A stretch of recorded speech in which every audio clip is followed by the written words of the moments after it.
Okay mga guys, so nandito naman tayo sa ating YouTube channel no para magbigay ng reaction video ah. Itong bibigyan natin reaction video, ito ay tungkol sa West Philippine Sea. Alam niyo naman na napakainit na issue tong West Philippine Sea dahil dito sa mga inchik na to, no, itong mga gagong inchik na to, no. So gustong sakupin ang ating teritoryo. So itong bibigyan natin reaction video ay galing kay Melbs Castle. Please paki-subscribe sa kanya. And also, siyempre, don't forget please subscribe sa ating YouTube channel bago tayo mag-umpisa. Okay? Itong pamagat ng ating bibigyan ng ng reaction ito. Iyak China. Asan angas nyo? Hinamon ng US Marines ang China. Ngayon, labas ng China ang kanilang tapang. Yun, okay sa mga sa mga title Kay Melbs Castle to Okay, so umpisa na natin Nakakilabot ang balitang ito kung ang Philippine Coast Guard na sisikmura pa ang water cannon ng China, ibahin mo ang Amerika. Tila gusto nang paulanan ng bomba ang China Coast Guard. Nagpakawala kasi ang US Army ng HIMARS papuntang West Philippine Sea, kung saan nandoon ang China Coast Guard.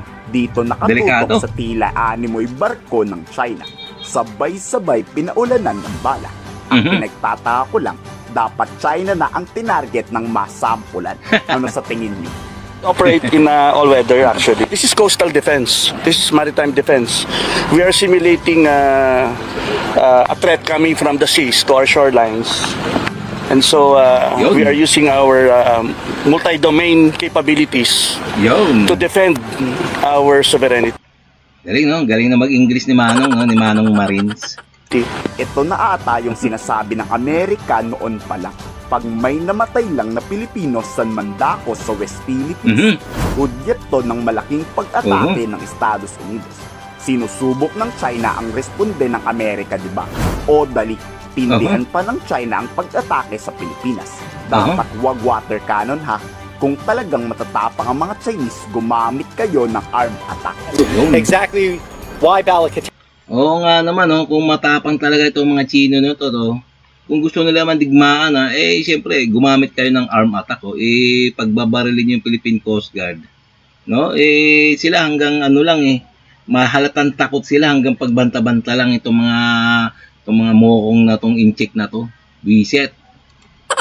Is so important that we are shoulder to shoulder, and it shows that when we operate together, when we look at our interoperability, the human, the technical, the procedural interoperability, we are stronger together, and we have shared interests to make sure that we are stronger together. Pero what if kung may makalusot na speedboat ang China? Wala ring kawalayan. Pinagpraktisang ang pagratrat gamit ang heavy machine gun at sinubukan pati pagbomba gamit ang artillery. Dito hindi tinigilang hanggat di lumulubog ang speedboat ng China.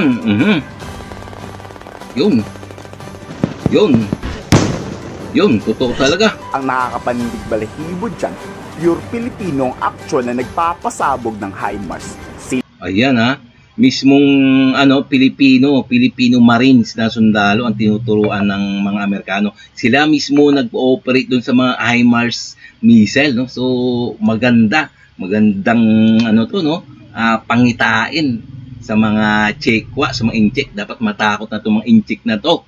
Wiset. Sila mismo ang gumagamit nito. We also learned a lot from our American counterparts.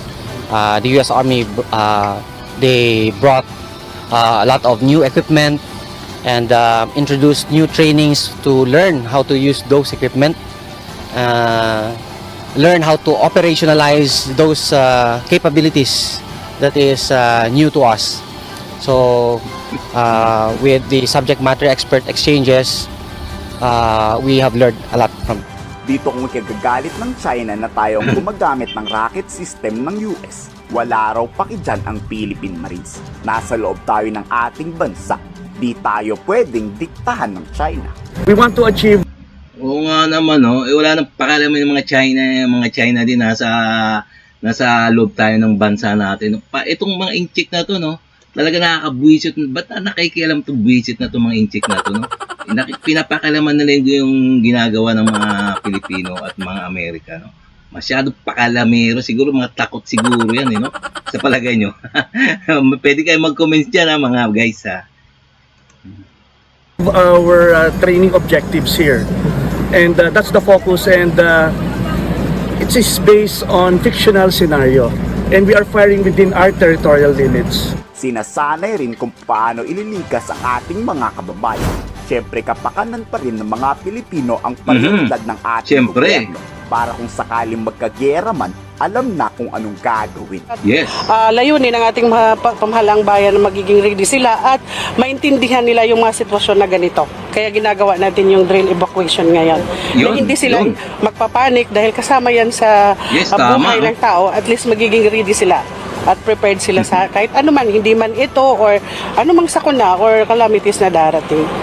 Pero kung dumating ang araw na magkagulo talaga, tanong ko lang, handa ba kayong tumulong sa ating kasunduhan? I-komento sa baba ang salo. Yun. Na Okay, no? So, kung nakita niyo yung balikatan exercise, no? Talagang live na missile. Live na missile na, na lumilipad, no? HIMARS yun. Ayun ang mga pinakamalupitang armas ng US, no? So, sinasanay ang mga Philippine Marines natin, ng mga Amerikano. Sila mismo mga Pilipino nag-ooperate nun. Tinuturuan ng mga Amerikano para kung paano palubugin yung mga Chekwa, mga barko ng Chekwa na nakabuisit na sarap kutusan na Chekwa na yan. No, okay, no. So magandang pangitain 'to, no, itong balikatan exercises, no. Talagang sinasanay ang ating mga tropa. Sana nga magkagera na. Ay, hindi pala. Sana matakot na. O kaya bumahag na ang buntot ng mga Chino na 'to, no, sa pagpapakita ng mga malakasang matinding armas ng Amerika at Pilipinas, no. Okay, no, so hanggang dito na lang tayo mga guys. So kung bago ka pa lang sa aking channel, please like and subscribe na lang muna, okay? And also bago tayo magsara, like and subscribe lang muna, okay?